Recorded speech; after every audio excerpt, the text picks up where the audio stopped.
Bart Baggett here, author of The Success Secrets of the Rich and Happy, and there's 9 words you should never ever use again. It's called toxic vocabulary. Stay tuned, I'll tell you what they are.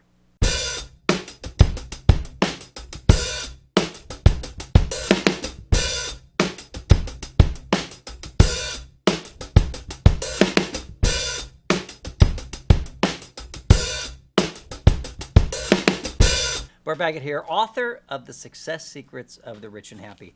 I want to dive into a really cool chapter, which if you just got the book, you may not have gotten to yet, but it's absolutely worth like skipping ahead and going to chapter 14. It's called Toxic Vocabulary. I've written about this for about 2 decades, and I would say it's probably one of the most popular articles on our blog. And every time we send out the summary in a newsletter, it gets 25% open rate. People love it. And essentially, it's about 5 to 7 words that you will start to notice consciously when you say them, other people say them, and it will absolutely change your life, just adjusting the words you allow in your life. Now, I first heard about this, I first experienced this when I was probably, 8 or 9 years old. When I was a kid, we used to go up to Lake Texoma, and my dad had a lake cabin. We still have a lake cabin. And we would jump out and we would want to climb trees. Like as 2 boys, me and my brother, we just want to climb trees. This is what you did, right? So I remember arriving at the lake house one day and we jumped out and we ran toward the trees and started climbing up the tree. And then my cousin Tammy was in the car with us, and she got out and she was trying to follow the boys. A little bit younger, so she was running there, right? So we're hanging like monkeys, just hanging upside down and super confident with climbing trees. And Tammy jumps up to the first limb, and her mother screams out, "Tammy, don't fall!" And she stopped, and she looked around, and she just let go. And she fell right on her back, and it had to be painful. It was just, terrible, like 7-year-old falling down. And my dad looked up at me and goes, "Boys, hang on tightly." And we went over there, and they helped Tammy. And it didn't occur to me at that time how impactful that was, but my father knew to articulate phrases in a positive way so that the mind of an 8-year-old sees what the result he wants. So he wanted us to hang on.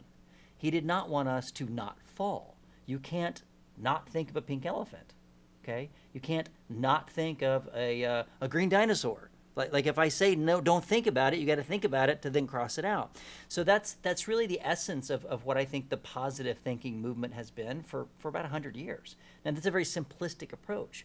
But in language, especially in the English language, I think this would translate to most languages, is the idea of a toxic vocabulary means that people are constantly saying words to themselves and to others without knowing the consequences of what that's doing to their unconscious mind. So I remember when I was in 8th grade, I was not a great football player. I tried to play American football, and I would remember thinking, don't drop the ball, don't drop the ball. And I never caught a pass in a game. Like I literally dropped the ball. Now my coaches at the time didn't have the skill to say, "Baggett, you're going to catch this time. You're going to catch it." Instead, I was really worried about dropping the ball. So I was programming myself to fail at catching. But I didn't know that. I was just a kid, right? But I know that. And you know that. And now that you've read this chapter, you're going to be very mindful about the words you use. So it's called Toxic Vocabulary. It literally is about 5 pages. You can read this, in a couple of minutes. But here are the words that you have to be mindful of. And I'm not saying there's not a place for them in the world. There may be. But I generally don't use these words on a regular basis. I reframe it. I instantly rewrite it in my head before it comes out. And here are the words, okay?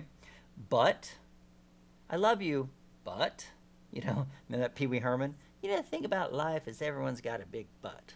Like, this is really funny, right? But, I love you, but, some of the other shoe's going to drop, right? Try, okay? I'll tell you, I don't accept the word try. I'll tell my friends, "Look, I know I'm having a party, but don't tell me you're going to try and come by. Just tell me you can make it or you can't, or you'll call me at 8 and let me know." Well, no, I'll try. Because try means I'm going to give it an effort, but you and I both know that I'm going to fail. But I told you I'm going to try, so it's okay.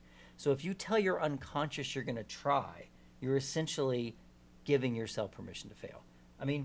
Try and pick up this book. In order to pick up the book, you have to pretend to do it, but you can't do it. If I do that, I didn't try. I just did it.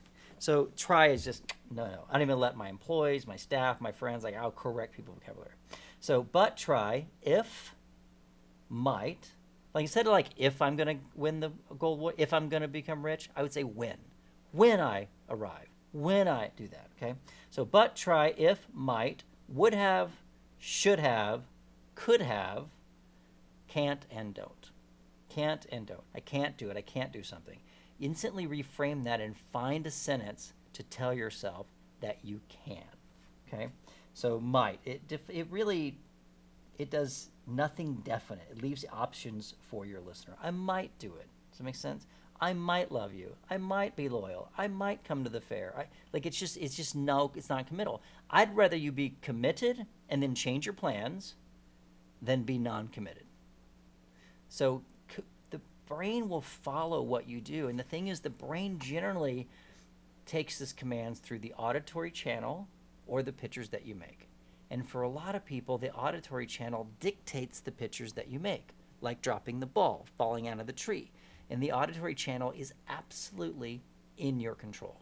That little voice in your head is absolutely under your control. And if you didn't know you had a little voice in your head, you do now, and you may realize it's actually been telling you a lot of interesting things all these years, and you realize, wow, I can simply just change the voice, change the vocabulary, and my life is a little brighter. So chapter 14 talks about vocabulary. I think you really like it. Of course, I'm going to keep talking about all these cool chapters because I like them a lot. But write me a note. Just a note on the blog. Jump on the Facebook group page and let us know how you change the vocabulary of your child or yourself or internal, because we love to read those comments on the Facebook Prism Life Design page. My name is Bart Baggett. Thanks for being a subscriber. Thanks for owning the book. I'll talk to you later. Bye.